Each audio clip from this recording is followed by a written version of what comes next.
पानीपत से रवि ने पूछा है। पूछते हैं, आध्यात्मिक यात्रा समाधि तक ही होती है या इसके बाद और भी आयाम होते हैं? पहुंचना कहाँ है? गुरु गोरख की वाणी पर ओशो ने बड़ा सुंदर प्रवचन दिया है और उस प्रवचन माला का नाम है मरो है जोगी मरो। बहुत ही सुंदर वाणी है गोरखनाथ की। मरो है जोगी मरो, मरण बड़ो है मीठा, अस मरनी मरो, जस मरनी गोरख मरी दीठा। बड़ी सुंदर वाणी है। उसी पर प्रवचन माला का नाम भी है मरो है जोगी मरो।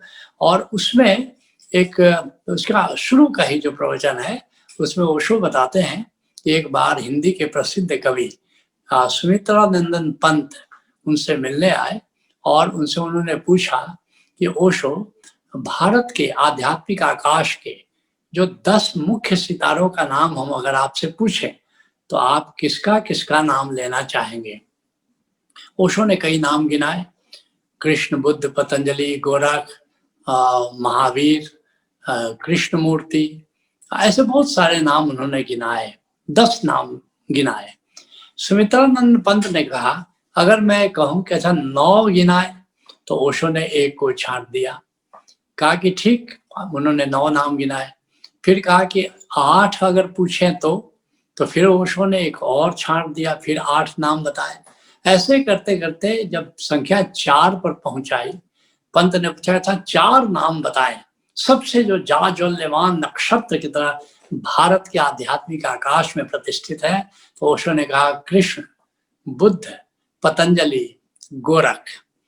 पंत ने कहा अब 3 नाम बताए। ओशो ने कहा अब नहीं, क्योंकि ये 4 दीवारें हैं, ये 4 घाट हैं। अगर एक दीवार को भी, एक स्तंभ को भी हटा दें तो भारतीय आध्यात्मिक जो मंदिर है वो गिर जाएगा। यहाँ अब 4 से 3 नहीं किया जा सकता। लोग पूछते हैं, कई बार हमसे लोगों ने पूछा है कि ऐसा ओशो ने क्यों किया? वे 4 दीवारें कौन सी हैं? वे 4 घाट कौन से हैं जिसमें से एक भी हटाने में ओशो इतना संकोच कर रहे हैं? तो मैंने बताया और वही बात मैं आज तुमसे बता रहा हूं, ये 4 घाट हैं साक्षी, जिसके प्रवर्तक भगवान कृष्ण है, मुख्य प्रवर्तक साक्षी। ये बहुत महत्वपूर्ण घाट है। दूसरा घाट जिसके प्रवर्तक हैं कह सकते हो पतंजलि, वो क्या है? समाधि। तीसरा घाट जिसके प्रवर्तक गौतम बुद्ध है, वह घाट क्या चीज का है? ध्यान। और चौथा घाट जिसके प्रवर्तक गुरु गोरखनाथ है, वह कौन सा घाट है? वह है सुमिरन।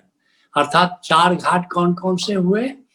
कृष्ण का घाट साक्षी है, बुद्ध का घाट ध्यान है, पतंजलि का घाट समाधि है और गुरु गोरखनाथ का घाट सुमिरन है। अब ये 4 घाट, ये 4 मुख्य मार्ग कह लो, ये 4 मुख्य स्तंभ कह लो। और तुम्हें जानकर आश्चर्य होगा कि विगत के जितने भी संत आए, विगत के जितने भी साधक आए, वे सब किसी न किसी एक मार्ग से ही उन्होंने यात्रा की, किसी एक मार्ग से। किसी ने पूछा है ओशो से कि आप कहते हैं किसी एक मार्ग से यात्रा करो, तो हमें तो जब आप मीरा पर बोलते हैं तो मीरा अच्छी लगती है, जब आप बुद्ध पर बोलते हैं तो बुद्ध अच्छे लगते हैं, जब आप गोरख पर बोलते हैं तो गोरख अच्छे लगते हैं, जब आप कृष्ण पर बोलते हैं तो कृष्ण अच्छे लगते हैं, तो हमारे लिए कौन सा मार्ग है? ओशो कहते हैं, तुम्हें एक बात क्यों नहीं समझ में आती कि जिस मार्ग पर मैं बोलता हूँ, जिस पर वो तुमको अच्छा लगता है, तो मैं ही तुम्हारा मार्ग हूँ। बड़ी प्यारी बात कह रहे हैं। तो अब सवाल ये उठता है कि फिर जो ओशो ने जो घाट बताया, वो ये चारों घाटों का समन्वय किया है। याद रखना, उन्होंने एक ऐसा विराट मान सरोवर बनाया जिसमें ये चारों घाट हैं। और जब हमको सुविधा है चारों घाट से उस परमात्मा के सरोवर में उतरने की, तो हम किसी एक घाट पर अपने को सीमित क्यों रखें? तो निश्चित रूप से ये जो ओशो धारा का जो सहज योग का मार्ग है, ये चारों घाटों वाला सरोवर है। और केवल समाधि का घाट हमारे लिए नहीं है, हम ध्यान के घाट से भी कुछ कई बार ले जा रहे हैं। हम तुम्हें समाधि के मार्ग से भी जैसे तुम जानते हो ओशोधारा में 14 तल के समाधि कार्यक्रम है, जिसमें ध्यान और समाधि और आत्म सुमिरन इसमें संयुक्त है।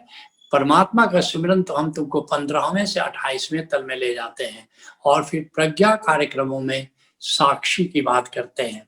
तो इस तरह से केवल समाधि पर क्यों, एक तरह से दूसरे तरह से इस बात को समझो, समाधि आत्मा का स्नान है और सुमिरन आत्मा का श्रृंगार है।